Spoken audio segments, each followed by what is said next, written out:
For Creamer Media's Polity, I'm Shannon de Rayhove. Author Leonie Joubert joins me to discuss her latest book, The Hungry Season. Why did you write The Hungry Season, and what do you hope readers will take away from it? The Hungry Season was a story that was incubating for several years. In 2008, I just launched Boiling Point, which was a book that looked at vulnerable people living in specifically vulnerable landscapes where climate change would likely impact on them quite severely. And I was very interested in the social justice aspect of climate change at that time, you know, looking at what it means for poor people who haven't contributed to the problem of climate change but are on the very sharp edge of the impacts of climate change. And at the time I started to hear as well from geographers at the University of Cape Town and around that they were starting to think about food security in the context specifically of the city. And I just thought, this is interesting. I wonder if I can't take the same approach that I used in Boiling Point, taking individual family stories and using those stories to then illustrate some of the issues that the scientists were looking at. But I didn't really know what I was looking for. You know, food security, I hate to even use the term now because it's one of those broad, fuzzy umbrella terms that you don't really know what it means. What I tried to do with these stories, as with some of my previous books, is to look at what food security means at a very fine scale, at a very minute scale, but specifically within the urban context. So that meant thinking about the full food value chain, and where for the most part we tend to fixate on the agricultural side of the food value chain. You know, what does it mean for farmers and for the agricultural output when the oil price goes up, or when there are trade tariffs imposed, or when there's a severe fire in Russia, or, you know, how does our government land reform policy impact on agricultural success or failure in the country. So all of the conversation tends to fixate on production, which is fine, it's a very important part of the system, but it leaves out a huge other area. So what the book tries to look at is the dynamic within the city. So it's not about whether or not there's enough food, because there seems to be enough food, and this is why food security in the urban context is often invisible. People don't think about it. They see a lot of food around in supermarkets, informal traders are selling it on the side of the road. It seems to be everywhere, so surely people must be well fed and well nourished. Well, this isn't the case. But we don't think about it often because it does seem to be so invisible, and because of rising obesity rates, that again seems to hide the fact that many people are in fact hungry or not properly nourished. What I wanted to do with the book is to look at many of these almost invisible factors that determine whether or not we get access to food and what decisions we make when we use that food. So what I hope readers will take away from the book is a much deeper understanding of how complex and nuanced the issue is. And then I suppose at another level I would like people to become activists in a way, you know, to understand where they have a sense of agency. The food system is broken in a way. I mean, we have massive health and hunger problems associated with food that are the result of the system being broken. We need to find ways to fix the system. And the best way to do that is for different organizations and individuals to understand where they have the most agency, where they have the most ability to drive change. And hopefully by understanding that, they can then act in a way, whether it's lobbying government around food policy, or whether it's lobbying at the local school that the school doesn't have unhealthy food in the tuck shop, or whether it's about, you know, donating to a soup kitchen, or, you know, wherever you have a sense of agency. What surprised you most about the food South African people eat, and why did this surprise you? The two main things that surprised me in the research of the book is not necessarily the food that we eat, but the implications of eating that food. So the first is, I didn't realize that for young children, from the moment of conception until the age of about 2, it's the so-called 1,000 days. It's this critical window in which a child needs to get the right micronutrients. If they don't get the right micronutrients in that period of time, they can end up with a permanently underdeveloped brain. And there's a huge amount of research to show that this has implications in terms of their IQ. They'll have a lower IQ when they arrive at school, and this is irreparable in many respects. They will perform poorly at school. They will leave school with a poorer education. They'll become less employable as adults. And the World Bank estimates that this kind of malnutrition can shave about 10% of someone's earning potential off through the course of their life. Now, in South Africa, 1 in 5 children is stunted. So that means that they've arrived at the age of 5. They are short for their height, which is another proxy measure for a chronic state of malnutrition. That means these are children who, by virtue of being born into a certain context, they are locked into a future that is beyond their control. That for me was very, very shocking. And the cost for the economy is huge. It's something like 7 billion a year is lost to the economy related to malnutrition. And yet the intervention for getting micronutrients to children is something like 300 million a year, which is tiny. And yet we can't seem to get this right. And it means making sure that pregnant mothers are eating right, that breastfeeding mothers are eating right, and that children, infants when they're being weaned, are getting the right kind of food. This is critical, I mean, these are the heavy lifters of our economy tomorrow. And it's not just about the economic value of an individual to the broader economy. It's about people being able to grow up and becoming self-actualized adults and to look after their own families and to lift themselves out of poverty. So that was the one thing that shocked me. The other thing that shocked me was the fact that cities make us fat and sick. We have a massive rising obesity rate, and for the longest time, even in the scientific community, rising obesity rates have been looked at as the problem of the individual. You eat unhealthily, you don't exercise, therefore you got yourself fat and you must get yourself healthy again. But increasingly the scientists are now saying, well, actually we need to step back from blaming the individual and we need to look at the environment that the individual lives in. And the conclusion is that our rising obesity rates, and South Africa has a very high rate, it's the normal response of normal people to an abnormal environment.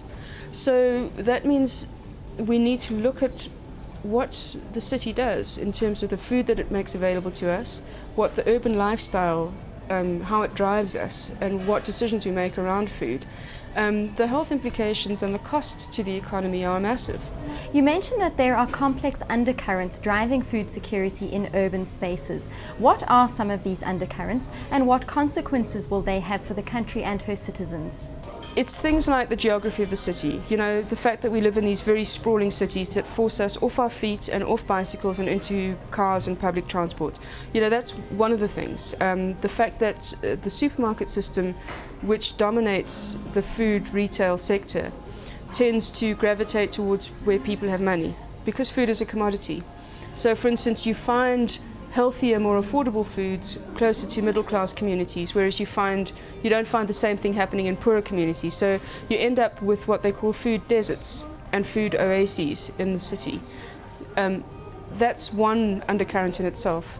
Another thing that is worth looking at is, for instance, the issue of water and sanitation and access to electricity. And what does that mean in terms of a family's food secure status? If you look at someone living in a slum environment, if they don't have electricity and they don't have clean water, they can't store and prepare their food in a way that is safe. And again, this is, something that impacts on the kind of food that people will buy. So for instance, they will buy food that can be stored for longer rather than fresh foods. The food might be more susceptible to contamination because of a lack of clean water. And they might also, in a climate change context where you have more heat waves, they might be more susceptible to food poisoning, because we already know that more extreme heat waves are linked with greater incidence of certain fly and insect movements and salmonella and those kinds of food poisoning. Ultimately, your book looks at why it is that Southern Africa seems to produce enough food to keep the region fed, yet still there are so many people living with hunger. Were you able to discover the answer to that question? It's about whether people have access to food, and access to food is about having money to buy food, basically. There are very, very few South Africans who are completely dependent on growing their own food. That means I think something like 95% of South Africans need money in some way, shape or form in order to buy food. So it doesn't matter whether we are producing enough food nationally. If people don't have money to buy food, they will be food insecure. And the other thing then is that there are different levels of food insecurity. So within a household or a community context, you can have people who are the most food insecure will have so little access to food that they will cut down on both the quantity and the quality of the food. That is your most severe case. But for many people who are slightly better off but are still living in poverty, they can still afford to buy bulk food, but it's not nutritious food. And this is why I think the food security issue is often so invisible, is that people are able to bulk up on high energy, low nutrient food. They often put on weight as a result, so they look like they're well fed, but they are in fact in a state of malnourishment. And this is what is interesting about the developing world context. You know, we've seen massive obesity rates from the developed world since the 1970s, and the developing world has now followed since the 1980s and 90s. We're seeing similar rates. In the developing world context, this is often people who are overnourished in terms of basic calories but are undernourished in terms of nutrients, the micronutrients. So you end up with this double burden of disease. You have the chronic lifestyle related illnesses associated with being overweight, but then you have all the other health problems associated with not having the right nutrition, or sorry, the right micronutrients. So you end up often in very poor communities. You know, you have now this double burden on the family. What are the solutions to growing hunger in Africa generally and South Africa specifically? In the urban context, the solutions are very complex, but we need to look at the kind of food that is available to us, where it is available in the city, and how the city is structured, and how the structure of the city then impacts on the availability of food and the decisions that we make. You know, one solution, for instance, is to look at why it is that children and teenagers are so vulnerable to becoming hooked on fast foods, for instance. So we need to understand that youngsters, you know, the way the brain develops, when you are a child and a teenager, you are driven mostly by the limbic system in the brain, which is a very impulse-driven part of the brain. And that means that you respond to what you want now, and you don't have you're not as equipped to make smarter, longer-term decisions. It's only when you reach 25 and the frontal part of your brain matures and develops that you get greater executive function, that you tend to be able to make decisions with a longer-term horizon, and you become less impulse-driven. So that means that children and teenagers are particularly susceptible not only to the addictive nature of fast foods, but to the marketing and advertising that is associated with it. So if we can understand that our children are vulnerable, we can then make decisions around trying to protect them from the food itself and from the marketing of that food.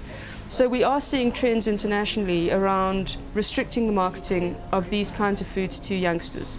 And I know that, you know, our own Health Minister, Aaron Motsoaledi, has indicated that he might be willing to think along similar lines. And I think that there is a lot of merit in that. You know, some people are saying certain foods should not be available within a certain distance of schools, for instance. You know, that might be a solution. We need to lobby to make sure that our tuck shops don't, you know, stock certain kinds of foods, because it's just not healthy for our kids to be using those foods. The problem is with, you know, one doesn't want a nanny state, and the problem is if you outright ban sugary drinks in schools, for instance, you know, you're going to have some smart kid, you know, dealing on the side. But we do need to think about how available some of these foods are to particularly our youngsters. Again, that's, you know, there's no one silver bullet. We need to stand back and look at the broader complex issue and try and understand where all these different factors fit and how they play with one another, and then try and address them, you know, depending on, you know, whether you're talking about policy or civil society or the individual or the retailer. That was author Leonie Joubert discussing her new book, The Hungry Season.